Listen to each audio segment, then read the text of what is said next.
Chanakya international academy உங்களுக்குள் இருக்கும் தலைவரை வெளிக்கொண்டு வரும் பியூர் பாலிடிக்ஸ் பயிற்சி பட்டறை. நேரடி மற்றும் இணைய வழி. கான்டாக்ட் 7388242242.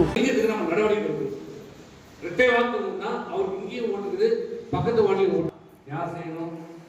பூத் கமிட்டி நீங்க தான் செய்யணும்.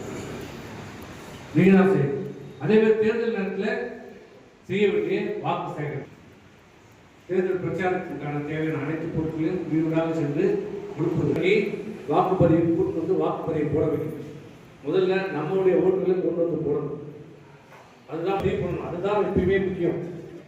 அப்புறம் நமக்கு தேவைப்பட்டவர்கள், வேண்டியவர்கள், தெரிந்தவர்கள், உறவினர்களை கூட்டு வந்து ஓட்டு போட வைக்கணும். முழுமையான ஒரு தகவல் இல்லாமல் எந்த பணியும் இருந்து ஆட்ட முடியாது. ஏன்னா எல்லாத்தையும் எல்லா கட்சியும் பார்த்து மாறிட்டாங்க. எல்லாரும் இருக்கிற மாதிரி நம்மளும் அது அந்த காலத்துக்கு ஏற்ற மாதிரி சூழ்நிலைக்கு ஏற்ற மாதிரி நம்மளும் மாறிக்கணும். இல்லைன்னா நம்ம பின்தங்கிடுவோம். பேர் கேள்விப்பட்டு பிரசாந்த் எல்லாம் சொல்லுவாங்க. என்ன பிரசாந்த் சார் வேலை? அவருடைய வேலை ரூம்குள்ள உட்காந்துப்பாங்க. ஒரு 200 கம்ப்யூட்டர் 300-400 இன்ஜினியர் வேலைக்கு வச்சிருப்பாங்க. தமிழ்நாடுக்குள்ள ஒரு 500 இன்ஜினியர் அனுப்புவாங்க. ஒரு பகுதியை போய் தகவல் சேகரிப்பாங்க.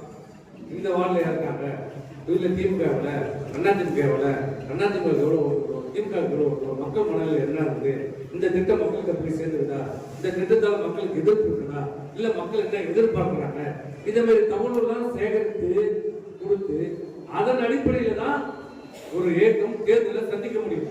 இப்போ மக்களுக்கு இது தேவைப்படுதா, அப்போ அந்த தேவைக்கு ஏற்பாடு ஒரு திட்டத்தை அறிவிங்க. இது தேவையில்லையா, இந்த அரசின் மீது இந்த திட்டத்துக்குள்ள அதிருப்தியா இருந்தா அதன் மீது நம்ம எதிர்கட்சியா இருந்தா தீவிரமா பிரச்சாரம் செய்யும். இப்படி தகவல்கள் சேகரிச்சாதான் இப்பெல்லாம் எங்களோட அரசியல் பண்ண முடியும்.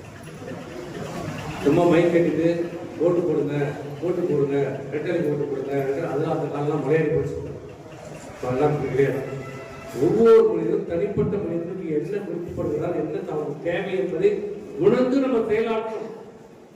நீங்க இருக்குன்னா இவர்களுக்கு என்ன போகணும், என்ன தேவை, என்ன அவங்களுக்கு பிரச்சனை, என்ன எதிர்ப்பு, அவங்க என்ன ஆட்சியில் என்ன எதிர்ப்பு இருக்கிறாங்க தெரிஞ்சு நம்ம செயல்படணும். இதுதான் இப்ப ரொம்ப தேவை.